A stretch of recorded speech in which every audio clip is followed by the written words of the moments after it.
আমরাও চাই যে দিদি প্রধানমন্ত্রী হোক।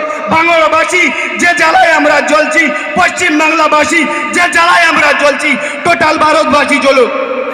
একবার দেখো কেনার কীর্তি খেলাম। নওশাদ সিদ্দিকী বিজেপির দালাল না, নওশাদ সিদ্দিকী বিজেপির দালাল। নওশাদ সিদ্দিকী আইন সংবিধান হাতে নিয়ে লড়াই করে চলেছে। খেটে খাওয়া মানুষ, শ্রমজীবী মানুষ, পিছিয়ে পড়া মানুষ, তাদের জন্য লড়াই করে চলেছে। আর আপনারা ঘুম হারাম হয়ে গিয়েছে আপনাদের, সেই জন্য আপনারা বলছেন নওশাদ সিদ্দিকী বিজেপির দালাল। বাস্তবেই নওশাদ সিদ্দিকী বিজেপির দালাল। নওশাদ সিদ্দিকী না, একটা সাধারণ মানুষ রাস্তার মোড়ে দাঁড়িয়ে যদি হক কথা বলে তুই চোর বলবে, সেই লোকটাই বলবে বিজেপির দালাল। হক কথা বলা মানেই বিজেপির দালাল এখন।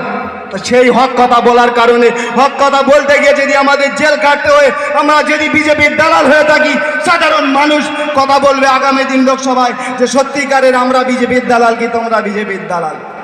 ঠিক তো?